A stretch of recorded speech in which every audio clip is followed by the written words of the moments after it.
la censure. Dans l'île, les journalistes affluent. Il va être très difficile pour eux et même risqué de faire leur travail. L'ordre, entre guillemets, est assuré à coups de crosses de M16. Des journalistes australiens en ont fait d'ailleurs la douloureuse expérience. Il est pratiquement impossible de communiquer avec l'extérieur. Les chambres d'hôtel sont fouillées, les passeports et documents saisis par l'armée. Lundi 18, la tension allait monter d'un cran. Une grève générale paralyse le pays. Une bombe explose sans faire de victimes dans un des rares supermarchés de Nandi qui est resté ouvert. Ça n'est que lundi que l'Australie, de son côté, désapprouve le coup d'État. Mais Canberra précise qu'il n'y aura pas de sanctions économiques ou d'intervention militaire. Cependant, 2 navires de guerre australiens font relâche dans le port de Suva. À 16h, le gouverneur général condamne officiellement, au nom de la reine Elisabeth, le coup d'État et réclame le respect de 4 points.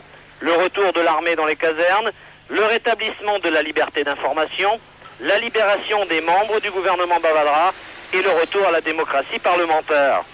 Mardi 19, la tension allait monter d'un cran. Dès le matin, un employé indien de l'aéroport international de Nadi, muni d'une bombe, s'empare d'un Boeing 747 d'Air New Zealand, fait descendre tous les occupants à l'exception de 3 membres d'équipage.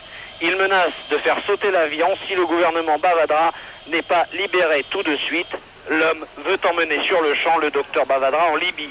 1 millier de personnes se massent devant l'aéroport, mais dans l'après-midi, le pirate de l'air se rend aux forces de l'ordre. C'est également dans l'après-midi que le gouverneur général annonce qu'il dissout le Parlement et va procéder à de nouvelles élections. Un comité de conseillers va se réunir, précise-t-il, pour s'informer de l'efficacité de la Constitution. Toujours dans l'après-midi, les grands chefs coutumiers mélanésiens se réunissent et manifestent leur soutien à l'ancien colonel Rambuka qui vient de se proclamer général.